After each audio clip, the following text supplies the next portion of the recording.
I have too much time on this goddamn game. Dead by Daylight is an asymmetric multiplayer horror game that has consumed my life for the past 2 years. This game has a very lovely community, and it's very hard to get into, so I'm just going to be describing both roles to the best of my ability. The easiest role to get into, and also the most popular role, is Survivor. The game, as Survivor, is very simple in nature with a bunch of smaller intricacies that good survivors can master to play their role with maximum efficiency and help out their team in the best way possible. The main objective as Survivor is to complete 5 generators and then escape through the exit gates, or hatch, depending on what happens in the game.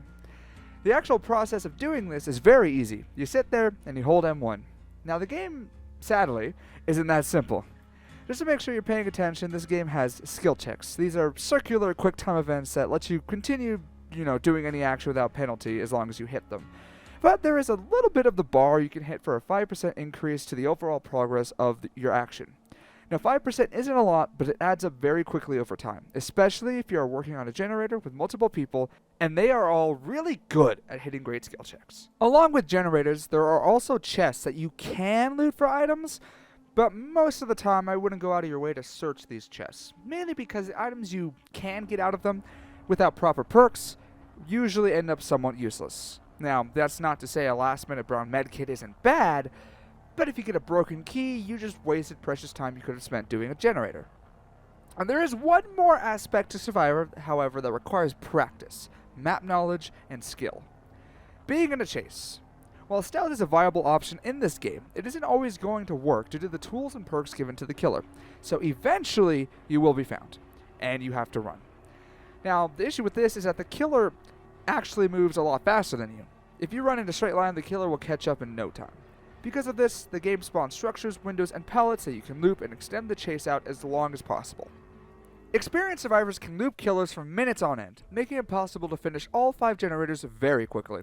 It takes 80 seconds to finish one generator, and that time goes down the more survivors work on a generator. So a fully coordinated team can easily finish games in 5 minutes, which isn't fun. No one gets a lot of points in that situation. Trust me. The other half of the game is Killer. I think this role is rising in popularity due to the growing amount of killer content creators, but I could be wrong. This is the mode you want to play if you want to age faster and be stressed out all the time, because the higher you go in ranks, the more and more try-hard survivors you will find that make the experience not fun at all. Anyway, let me explain the role of Killer. The goal of Killer is to kill survivors. You have to track down and, find the survivors, then get into a chase with them.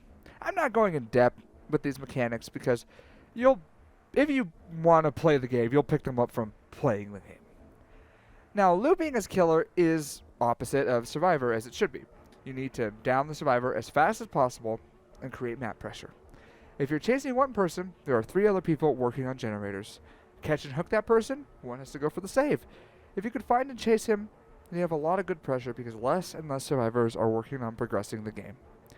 Unfortunately, this game is a lot, and I mean a lot, of trial and error. You can't learn to get really good at the game without just playing it over and over and over and over again yourself. I would like to make a tips video or see one made, but there truly is too much to go over. That video would be insanely long. Then again, I used to make super long videos. Super long, no effort videos on my main channel. Oh shit, am I rambling? Now to get into the different characters in this game. Now the only thing unique about the different survivors is their design and cosmetics, lore, and teachable perks. All survivors play exactly the same, which is why I find it weird that it's the most popular role. Maybe it's because you can play with friends. The killers, on the other hand, have a lot more work put into them, because if a killer is more powerful than another, you're only going to see that one killer. And that's kind of a problem in high ranks at the moment, but I'm not going to go over that again. Each killer has unique stats and a power to set them apart from other killers. The nurse can blink, which is basically, aiming and just teleporting in a direction and you can pass through walls. However, because of this, she moves slower than survivors' base running speed.